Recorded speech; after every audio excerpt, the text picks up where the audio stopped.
Okay then, so we'll get started. So I just want to say another welcome to those who have just joined us. So today's Quick Learn is where we're going to be covering how to add additional email addresses to your documents. So this is the agenda for today. So I'm going to introduce the session and the benefits of adding additional emails. I will then demonstrate how to apply these settings to your invoices and then again to your statements. This is a process that can be followed for any documents in your software, such as your orders and your remittances as well. So what you learn on today's session, the process is no different for any other documents. At the end of the demonstration, I will then summarise the session and talk about upcoming webinars. Again, please do keep your questions coming throughout the session, so either me or my colleague can pick this up. Okay. So adding multiple email addresses to invoices or statements simplifies the process of reaching various stakeholders, ensuring that everyone stays in the loop. So it increases the likelihood of your invoices reaching the right person or the department, enables efficient communication with multiple contacts within a single organisation, and it speeds up the approval and payment process by ensuring invoices are promptly delivered to the right people. So please note, on this demonstration, I'm going to be doing it in version 29. And in version 29, there are up to 6 email addresses on the customer record now. So if you don't see up to 6, then you may be on an older version, but that's not to worry. So what I'll do now is I'll go straight into the software. So I'm just going to pop over to my Sage software.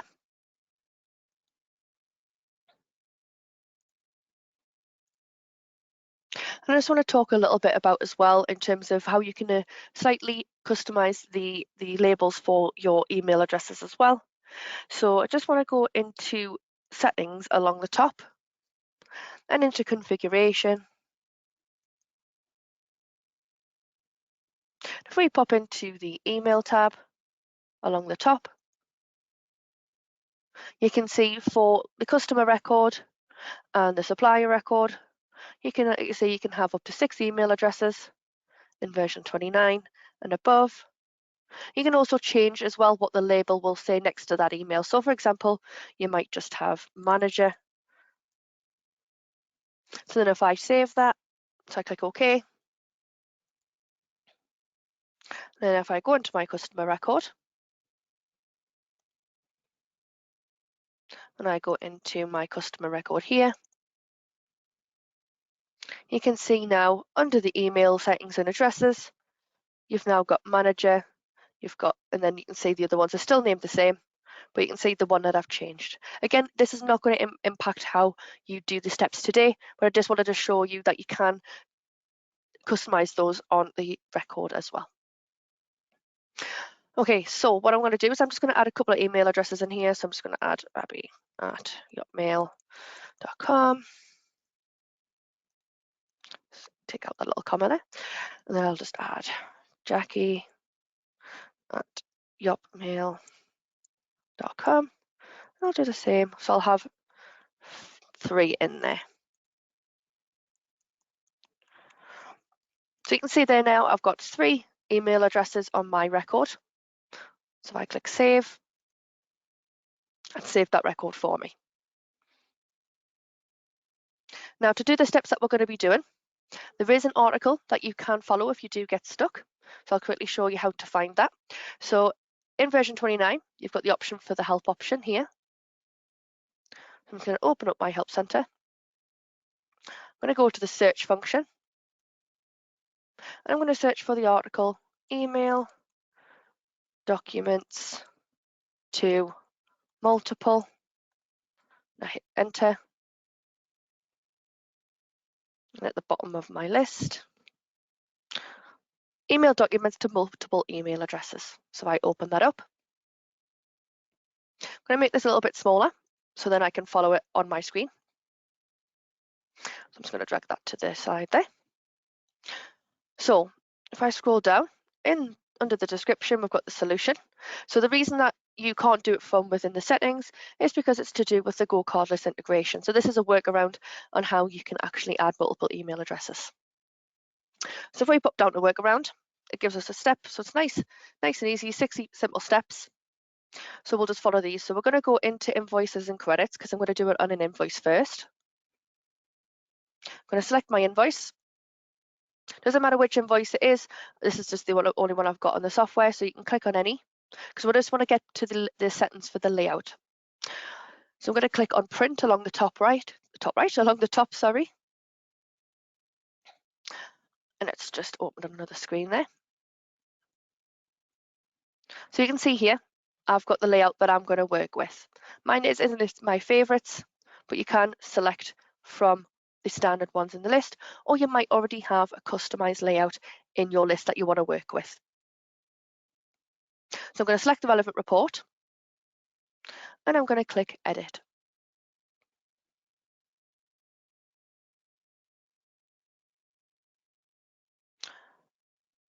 So in step 2, we're going to go to report along the top, and we're going to go into email settings.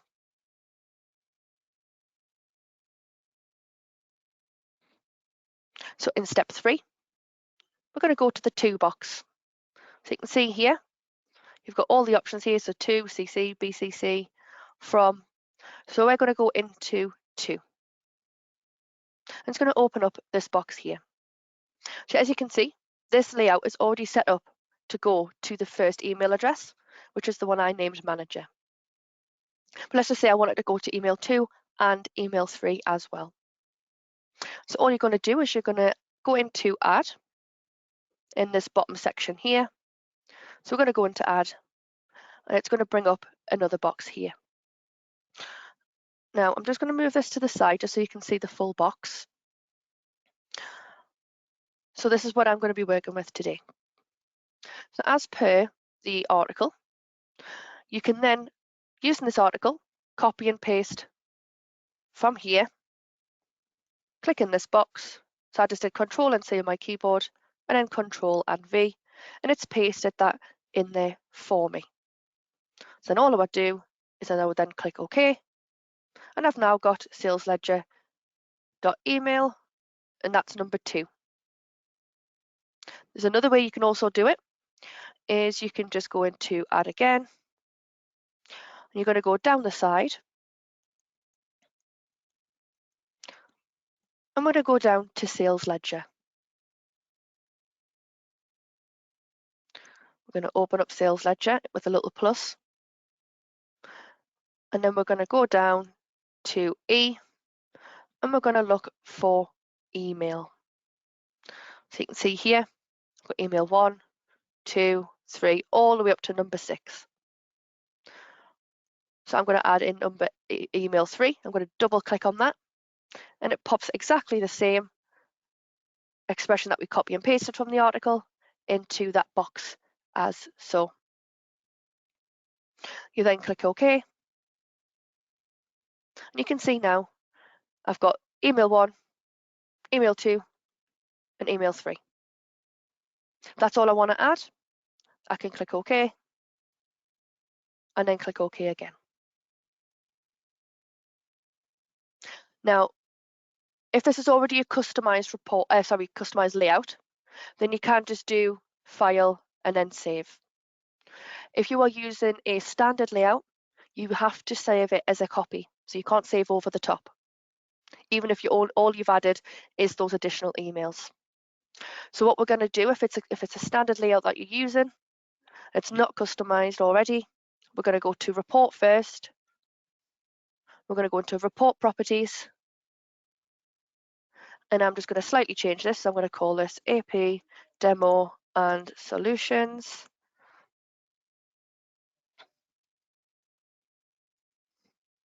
And then in the description, I'm just going to call this with additional email addresses. So then I know that is the layout that I have. You might not need to put this, but I'm just putting this so it's more identifiable for me. So then I click OK. And now I can do File and then Save As. And again, I'm just going to call this again AP Demo and Solutions. with add emails. So I'm going to save that, and that's saved that for me. So you can see now the layout name has changed. Once you're happy and you've saved it, you click close. Now we need to go and find that one in the list. So if we just refresh this list, I'm just going to close this and reopen it. I'm going to go back to print, back to layouts.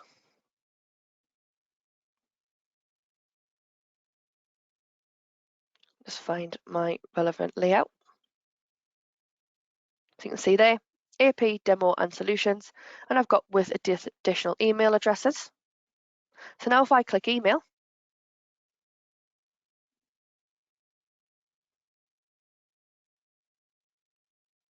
the report has successfully output to email.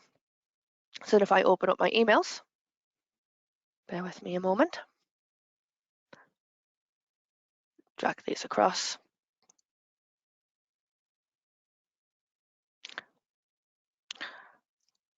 And then if we come into here, you can see it's gone into my draft because that's how I've got mine currently set up. And you can see it's got those email addresses automatically populated into the to box. Apologies about that. So yes, so that is how you get your additional email addresses to show as default in the drafts as well. So what I'm going to do is I am going to do those steps again, but this time we're going to do it with statements.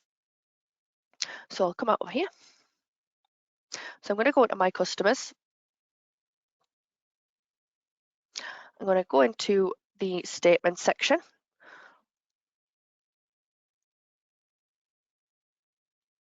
And again, I'm just going to use this default layout here. So this is a standard. So I'm going to edit it again. So along the top, click edit.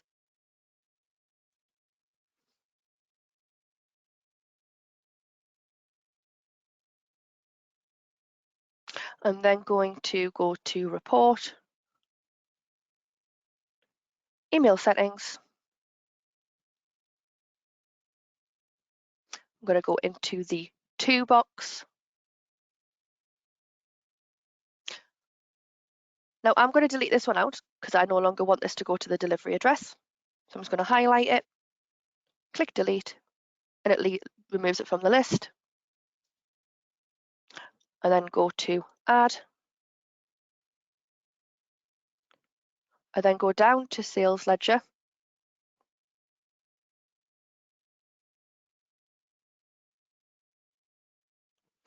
I'm going to scroll all the way down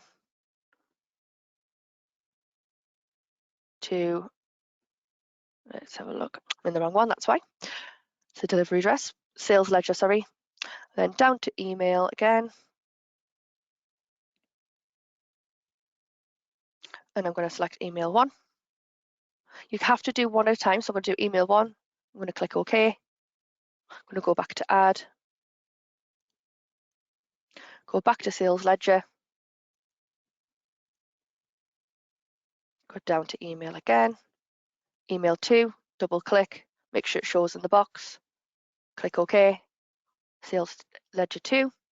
We'll add a third one again, just so you can see how I do that. Sales ledger at the very bottom.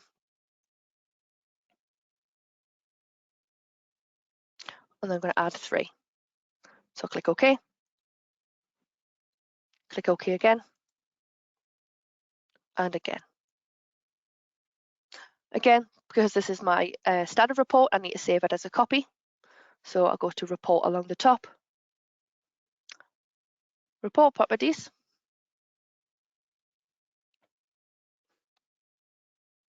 So I'm just going to change that name. So AP Demo Solutions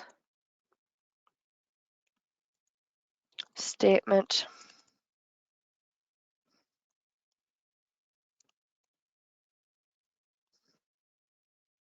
Click OK. And then I'm going to do File and then Save As. again, if this is a customized statement you already have, you can just do File and then save. You don't need to change the name. This is only if you're using a standard.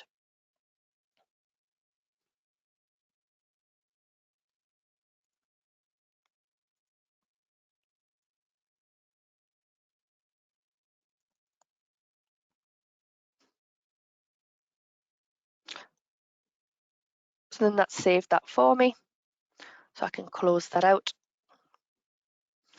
find the relevant layout,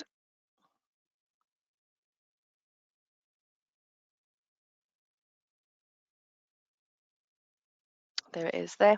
So I can favorite that. So then it shows in my favorites. And then click email, click OK. So Outlook successfully outputted. So click OK. I'm just going to click no for that for now. So then I go back to my drafts.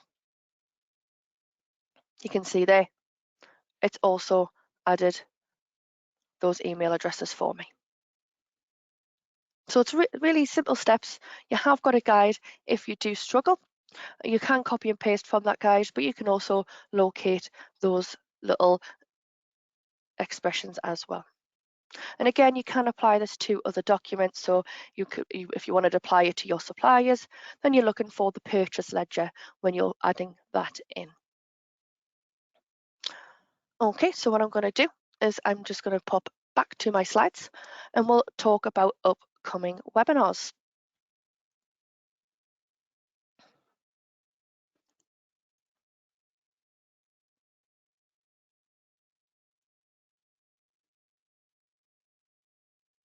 Just a reminder to keep your questions coming throughout the session as well. And you can do this by clicking on the little speech bubble with the question mark in the middle, and that's going to open up that questions panel. So what I'm going to do is I'm just going to show you, pop back to my software. I just want to show you as well how to access webinars from your software.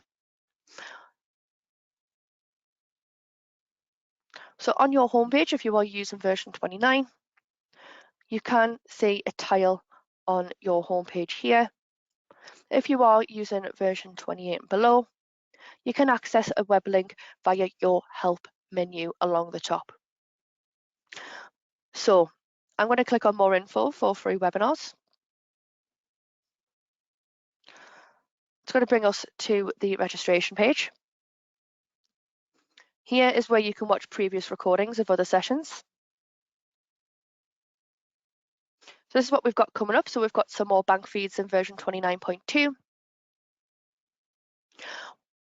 On Thursday, we've got charts of accounts with Michael. Next week, we're also covering company archive, how to create a purchase order from sales order in version 29.2. We've also got customer corrections. I can see a question's coming there from Francis.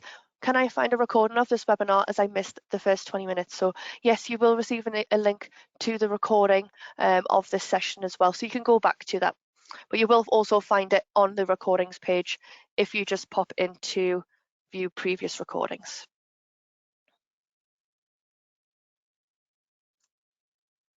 I can see another question's coming there from Carol. I only have 6 customers who need a statement to go to different email addresses.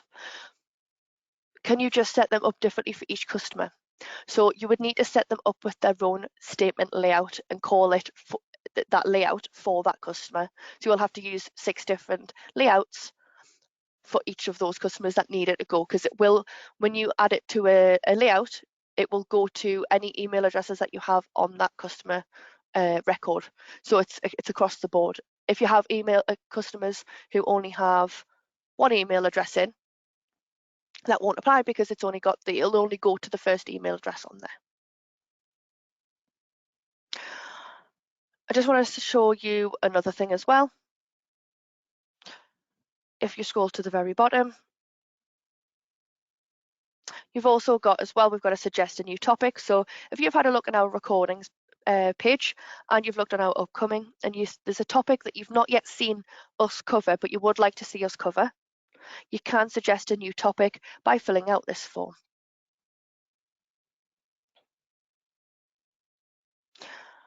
Another thing I just want to show you, just while waiting for any further questions to come through, you can also suggest features for upcoming versions of our software. So on your homepage, if you're on version 29, you do have access to the roadmap. You click on the roadmap. In here, you can see what we've already delivered, what we're launching for future builds, and what we're looking to do in the future. You can also suggest features by popping into Submit an Idea or Vote. And in here, you can see other users have submitted ideas for changes in the software. You can also upvote on other people's ideas. And you can also click Ask a Question, and that's where you could submit your own ideas as well.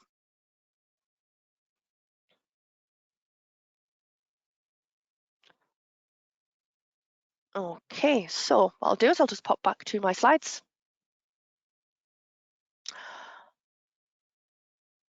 Okay, so that does bring us to the end of today's session. Please feel free to stay around for the next couple of minutes or so if you are waiting for an answer to a question or have any further questions to ask. If you've got what you need to do and you want to leave the session, you will receive an email in around an hour or so with links to both our webinar schedule and today's recorded session for you to refer back to if needs be. Upon exiting the session, you will see a survey at the end. If you could please let us know any feedback regarding the session, pop in some comments there, and that would be really appreciated. What I'll do now is I'll just pop myself on mute just to see if there's any further questions that do come through before I end the session.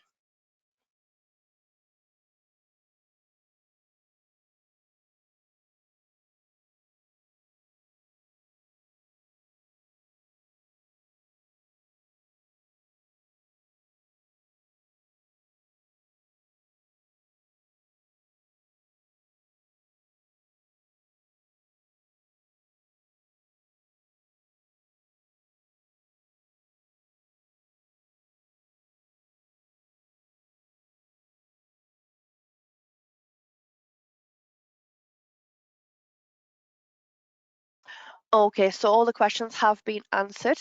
So what I'm going to do is I'm going to wrap this session up.